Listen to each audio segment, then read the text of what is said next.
याद रखना, बहुजन समाज पार्टी के हाथी का पेट इतना बड़ा है वो कभी भरता नहीं है, कभी नहीं भरने वाला है। वो वोट खराब हो जाएगा, याद रखना। और मैं यही कहने के लिए आज आपके पास आया हूं, कोई ऐसी गलती मत कर देना कि जो आपस में बंटे। मैंने कहा था ना कि बटोगे तो कटोगे, एक रहोगे तो नेक रहोगे।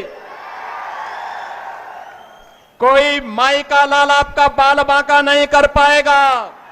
बहनों और भाइयों, आज कांग्रेस का ढांचा वैसे ही जर्जर हो चुका है जैसे अयोध्या में बाबरी ढांचा था। एक धक्का और दो, बाबरी ढांचे को तोड़ दो, ये नारा जब राम भक्तों ने लगाया था तो बाबरी ढांचा हमेशा के लिए ध्वस्त हो गया। और बाबरी ढांचा जो ध्वस्त हुआ, गुलामी का ढांचा ध्वस्त हुआ, अयोध्या में राम मंदिर निर्माण का मार्ग प्रशस्त हुआ। पिछले 7.5 वर्ष में उत्तर प्रदेश में कोई दंगा नहीं हुआ है, कोई दंगा नहीं हुआ है। दंगाई या तो यूपी छोड़ चुके हैं या राम नाम सत्य है की यात्रा में निकल चुके हैं। असंध के ऐस पावन भूमि पे आप सबने राम म्यारे राम राम। मैं प्रभु श्री राम की पावन धरा अयोध्या धाम की भूमि उत्तर प्रदेश से आपके बीच में एक विशेष संदेश के साथ आया हूं। बहनों और भाइयों, यह संदेश है प्रधानमंत्री मोदी जी के एक भारत श्रेष्ठ भारत का। हमारी एक पीढ़ी सौभाग्यशाली है कि पिछले 10 वर्षों के अंदर हमने बदलते हुए भारत को देखा है। एक भारत श्रेष्ठ भारत के सपने को साकार होते हुए देखा है। 2014 के पहले का भारत जहां गुंडागिर्दी थी, भ्रष्टाचार था, अराजकता थी, देश की आस्था के साथ खिलवाड़ होता था, सुरक्षा में सेंध लगती थी,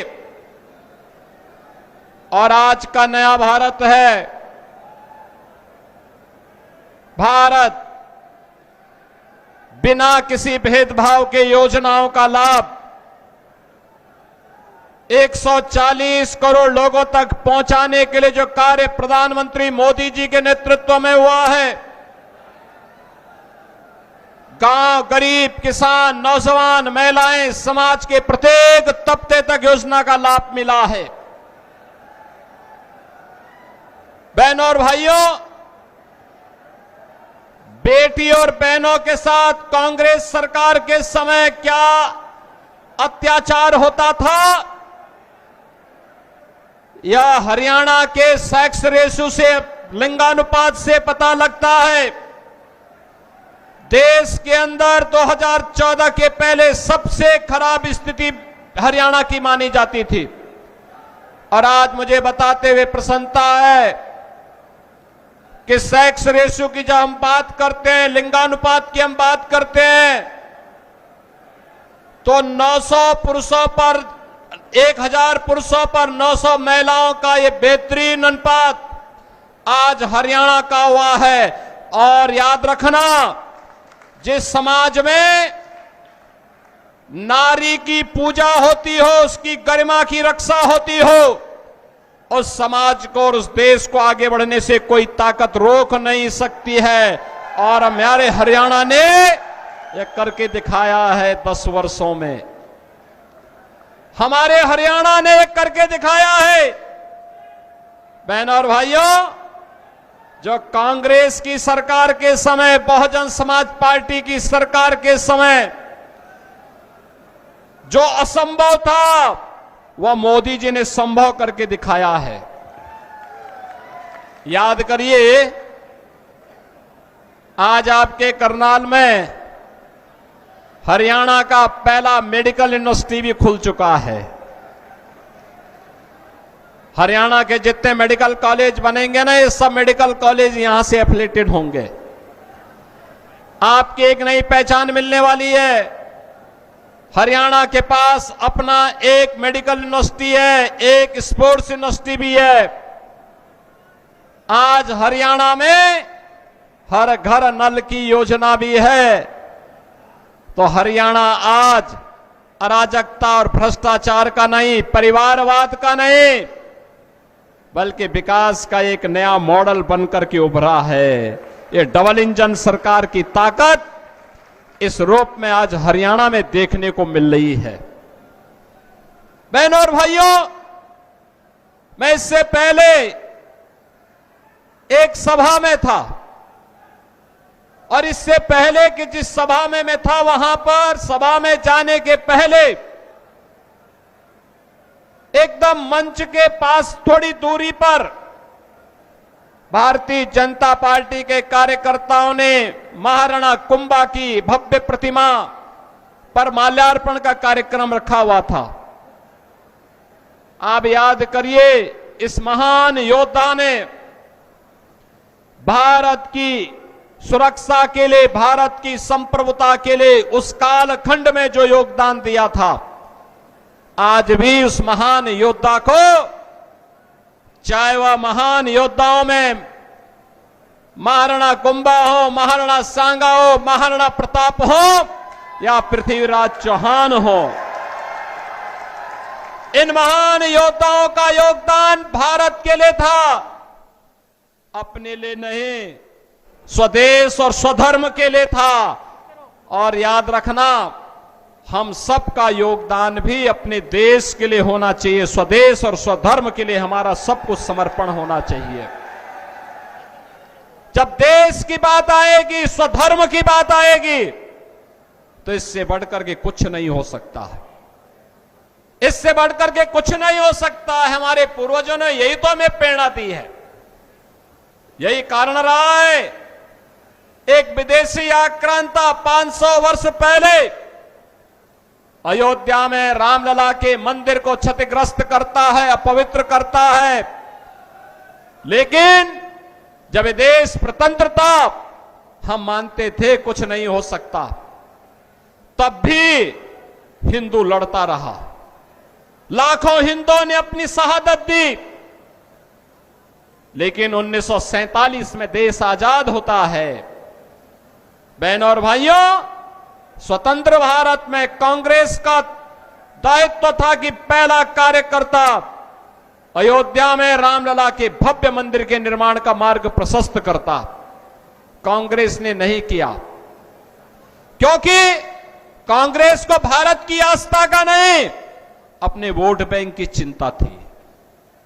उन्हें सत्ता चाहिए थी, देश की कीमत पर सत्ता। याद करिए, पाकिस्तान में ननकाना साहिब कॉरिडोर बनाने के लिए कांग्रेस ने रोड़े अटकाने का कार्य किए थे। आज भी ननकाना साहिब में, वहां पर जब गुरु गोविंद सिंह जी महाराज की प्रकाश पर्व आता है, वहां पे हरि कीर्तन नहीं करने दिया जाता है, रोका जाता है। कांग्रेस का इतिहास तो कत्लेआम का रहा है। 1984 में सिख बंधुओं के साथ क्या किया था, और अभी राहुल गांधी क्या बोल रहे थे विदेश में जाकर के, सिखों को गाली दे रहे थे, भारत का अपमान कर रहे थे, भारत के संवैधानिक संस्थाओं पर उंगली उठाने का कार्य कर रहे थे। जो कांग्रेस भारत की महान गुरुओं की परंपरा का अपमान कर रही हो, जो कांग्रेस भारत के बाहर जाकर के जिस कांग्रेस के नेता भारत का अपमान करते हो, भारत की संवैधानिक संस्थाओं को कटघरे में खड़ा करते हो, उस कांग्रेस से उम्मीद करना कि कांग्रेस आपकी आस्था का सम्मान करेगी, ये बेवकूफी होगी। और कांग्रेस जो की थी उसको उसके हालात पर पहुंचाने का काम जनता जनार्दन ने किया। और मैं आपका यही आह्वान करने के लिए आया हूं, जो ये लोग जाति की राजनीति करके आपको विभाजित करना चाहते हैं, मैंने कहा था ना कि बटोगे तो कटोगे, एक रहोगे तो नेक रहोगे। कोई माई का लाल आपका बाल बांका नहीं कर पाएगा। याद करिए, उत्तर प्रदेश में 17 के पहले दंगे होते थे, हर दूसरे तीसरे दिन दंगे होते थे। बेटी असुरक्षित थी, बहनें असुरक्षित थी, व्यापारी असुरक्षित थे, उनका कोई सम्मान नहीं होता था। और पिछले 7.5 वर्ष में उत्तर प्रदेश में कोई दंगा नहीं हुआ है, कोई दंगा नहीं हुआ है। दंगाई या तो यूपी छोड़ चुके हैं या राम नाम सत्य है की यात्रा में निकल चुके हैं। आज यूपी पे दंगा नहीं होता, कोई बेटी और बहन की सुरक्षा में सेंध नहीं लगाता है, कोई किसी व्यापारी के सम्मान के विरुद्ध कार्य नहीं करता है। आज वहां विकास है जो उत्तर प्रदेश 2017 के पहले भारत के विकास का बैरियर माना जाता था। आज वह उत्तर प्रदेश भारत के विकास का ग्रोथ इंजन बनकर के तेजी के साथ कार्य कर रहा है। अयोध्या में रामलला का भव्य मंदिर का निर्माण भी हो गया है। 5 सदी के बाद इंतजार समाप्त हुआ, अयोध्या में रामलला विराजमान हुए। और ऐसे ही हरियाणा में पिछले 10 वर्ष के अंदर हुआ है एक परिवर्तन। जिस हरियाणा को कांग्रेस ने परिवारवाद के, भ्रष्टाचार के गर्त में डुबोने का काम किया था, चाहे कांग्रेस रही हो, चाहे इनलो रही हो, और चाहे वह दिल्ली के अंदर झाड़ू लगाने वाली पार्टी हो। याद रखना, बहुजन समाज पार्टी के हाथी का पेट इतना बड़ा है वो कभी भरता नहीं है, कभी नहीं भरने वाला है। वो वोट खराब हो जाएगा, याद रखना। और मैं यही कहने के लिए आज आपके पास आया हूं, बहन और भाइयों, कोई ऐसी गलती मत कर देना कि जो आपस में बंटे। याद रखना, बंटे तो कटे, ये कभी नहीं होने देना है। और एक कांग्रेस का जो हाथ है ना, ये अभी हालात को और बिगाड़ने के लिए आया है। कांग्रेस का हाथ बिगाड़ेगा हालात, और विकास की जो रफ्तार है, नायब सिंह सैनी की सरकार इस विकास की रफ्तार को स्पीड अप करने के लिए आवश्यक है। और इसीलिए हम लोग आए हैं। इसीलिए बहनों और भाइयों, मैं आया हूं आपसे कहने के लिए, भारतीय जनता पार्टी ने बिना किसी भेदभाव के यहां कार्य किया है। श्री मनोहर लाल खट्टर जी के नेतृत्व में रहो या नायब सिंह सैनी जी के नेतृत्व में, प्रधानमंत्री मोदी जी का मार्गदर्शन है। भ्रष्टाचार हरियाणा समाप्त, हरियाणा का समाप्त, गुंडागर्दी समाप्त, चौथ वसूली समाप्त, विकास की नई नई स्पीड, कनेक्टिविटी की बेहतरीन कार्य, हर घर नल की योजना, हर गरीब के पास आवास की सुविधा, हर गरीब को राशन की सुविधा, आयुष्मान भारत भी है, किसानों के लिए किसान सम्मान निधि भी है। बहनों और भाइयों, विकास की इस स्पीड को अनवरत बने रहने देने के लिए आवश्यक है कि फिर से भारतीय जनता पार्टी की से नायब सिंह सैनी के नेतृत्व की सरकार, तीसरी बार भाजपा की सरकार हरियाणा में बने, और इसी के लिए आज मैं आपका आह्वान करने के लिए आया हूं। श्री योगेंद्र राणा को भारतीय जनता पार्टी ने अपने एक कर्मठ कार्यकर्ता को अपने बीच में चुनाव मैदान में उतारा है। बहनों और भाइयों, ये जो कांग्रेस 1984 के सिख बंदों की हत्या के लिए कटघरे में खड़ी है, इसको कभी भी बर्दाश्त मत करना, इसको स्वीकार मत करना, इसको एक सिरे से खारिज करो।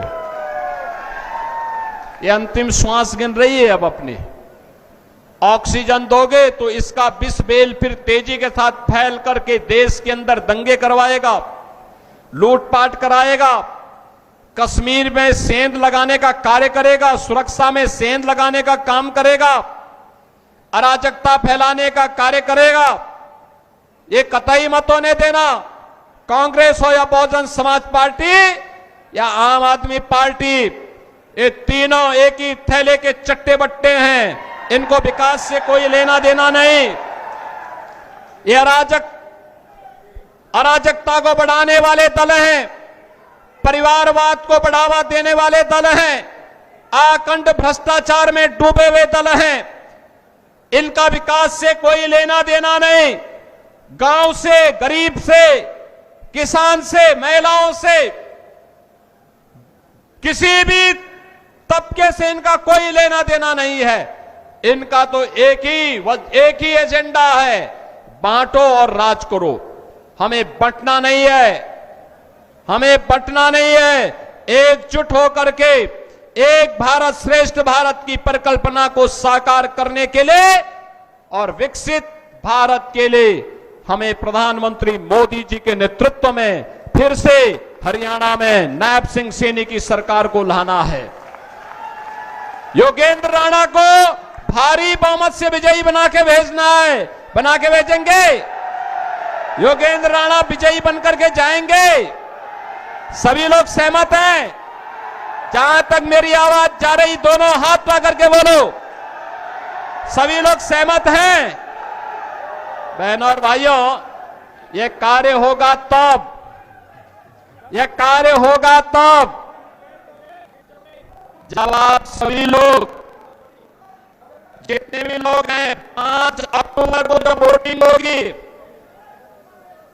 5 अक्टूबर की वोटिंग के दिन याद रखना, तब नवरात्रि का पर्व भी हो रहा होगा। 5 अक्टूबर को अपने घर में रहना है। हर मतदाता जितना भी यहां पर आया हुआ है, जिस तक मेरी आवाज पहुंच रही है, उन सबसे मैं अपील करूंगा कि आप सभी लोग याद रखना, आप में से हर व्यक्ति 10-10 मतदाताओं को पहले से चिन्हित करके अपने साथ मतदान केंद्र में ले जाकर के मतदान करवाने में अपना योगदान देना। करेंगे? सभी लोग करेंगे? ये जो मंच पंडाल के बाहर जो लोग हैं, वे लोग भी करेंगे? इस पार उस पार सभी लोग सहमत हैं? सभी लोग करोगे? आपस में बंटोगे नहीं ना? देश के लिए कार्य करेंगे ना? यह वोट हरियाणा के विकास के लिए और भारत को मजबूत बनाने के लिए करेंगे ना? मेरे साथ बोलेंगे फिर, भारत माता की, भारत माता की, भारत माता की जय श्री राम, जय जय श्री राम।